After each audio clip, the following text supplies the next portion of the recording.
Down here, salt is a way of life.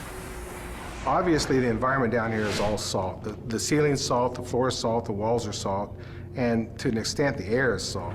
And you breathe that in, and you can constantly taste the salt.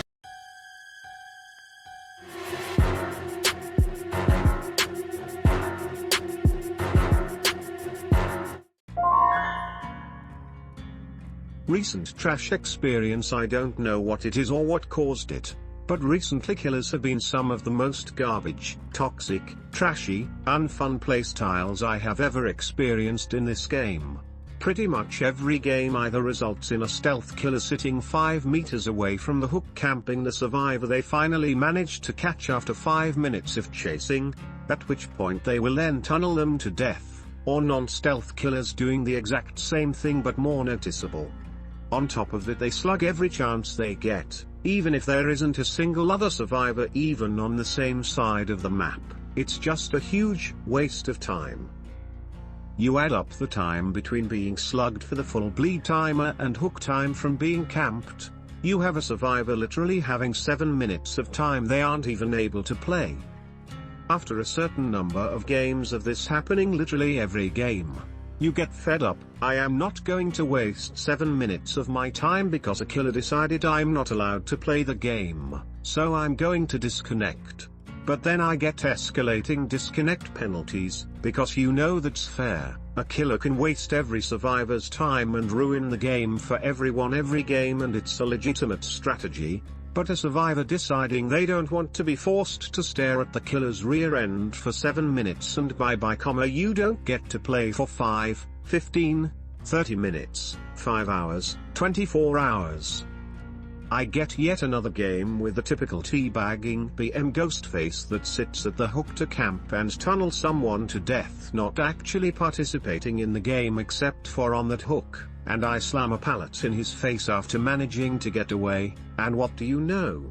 I somehow lost connection after literally playing for the entire day without losing connection to a match. What a coincidence. Oh, and now I'm banned for 24 hours, amazing. What a trash experience this game has been recently. In before the low tier killer mains spout the "it's a legitimate strategy" rhetoric. So is disconnecting, but people get banned for that. Why do killers get rewarded for ruining the game for everyone?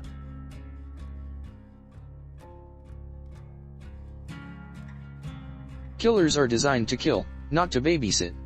Why do you think you are titled to survive?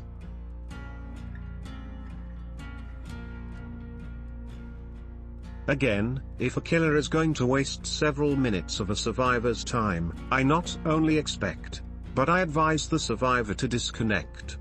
No one deserves to spend the queue time to not even get to play the game for an extended amount of time. I'm not saying remove DC penalty. I'm saying if DC penalty is to stop people ruining the game, camping is 100% more ruining of the experience than a DC and should also be punished.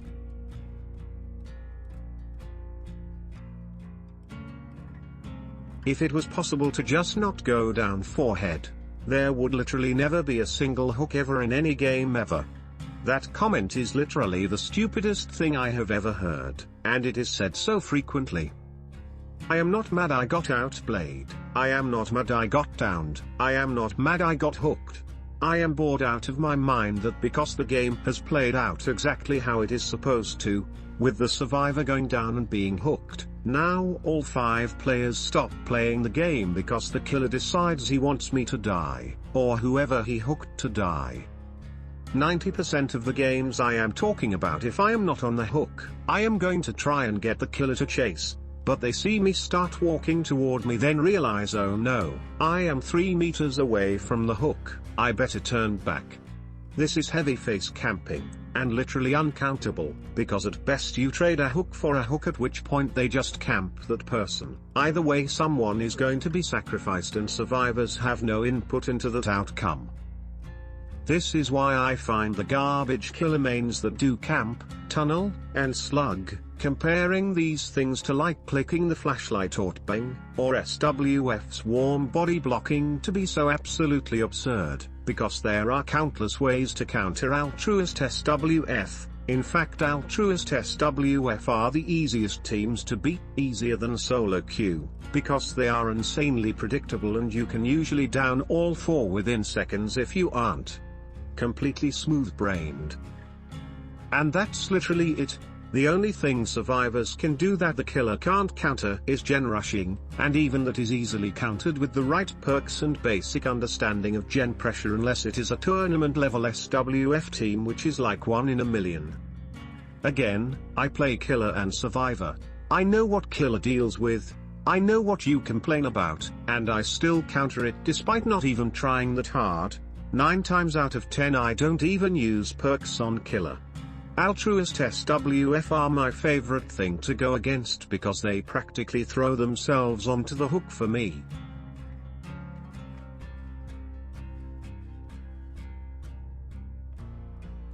The game is heavily killer-sided. Killer is orders of magnitude easier to play than survivor. Literally every player that isn't a baby killer will say as much. I was new to the game and was able to get purple rank killer without a single loss and faced multiple red rank SWF. SWF is not nearly as unfair as you camping baby killers want to think. The only reason you think SWF is unfair is because you can't exploit lack of communication by camping, which is itself an unfair tactic. You find it unfair because you can't be unfair.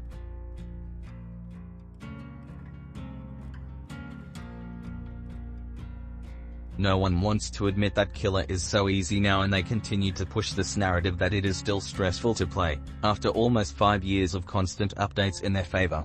I agree with you completely in that there has been an influx of killers that have no regard for how the other people feel about the experience. And everyone will shut you down for even suggesting that Survivor might have gotten more unfun. Those are the kind of people who do not play Survivor and go up against really decent killers. They only play killer and only care about what benefits their gameplay experience.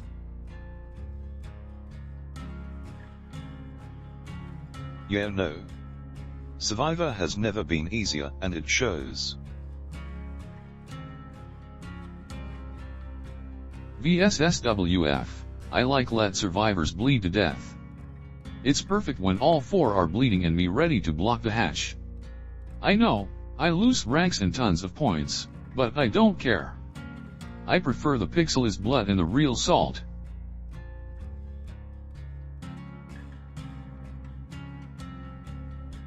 That is taking the game hostage. If someone ever bothers to record you doing that and submit a ticket, you will get an actual ban, not a temporary DC ban.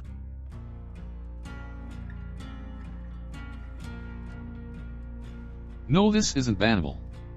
It's a strategy to counter DS and struggling. Not bannable. And if they die after all. This isn't a game hostage. I just secure 4 kills. Like they try to save 4 survivors.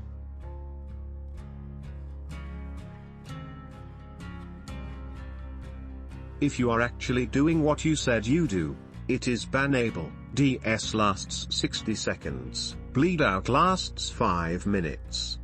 If you are not picking anyone up and instead sitting around blocking hatch, you aren't waiting for DS, you are taking the game hostage, which is entirely bannable, and many actually popular streamers have been permanently banned for less, so your dumbass wouldn't even be controversial.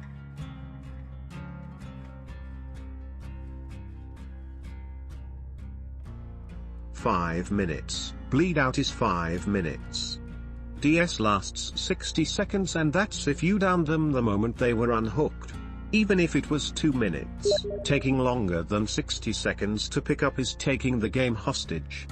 If you are knowledgeable in the game mechanics enough to know to avoid DS, you know enough to know it doesn't last the full, or even half of the bleed out timer.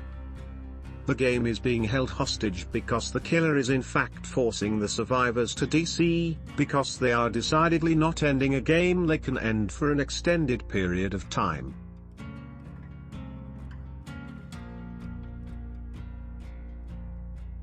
Bleed out is not hostage, doing what the guy said, and intentionally downing all 4 and not picking them up for the full bleed out and standing on the hatch is taking the game hostage. camping is poor sportsmanlike conduct, it's just not punishable. They can report anyway. It will just not get you punished. It doesn't change that it is being a poor sport.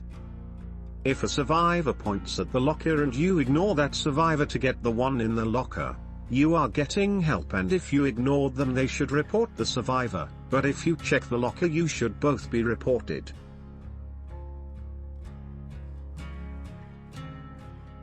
No, it's 4 minutes actually, but bleeding out is not taking the game hostage. The game will end in 4 minutes at a full dying state. Stop making stuff up and wasting the devs' time with these useless reports.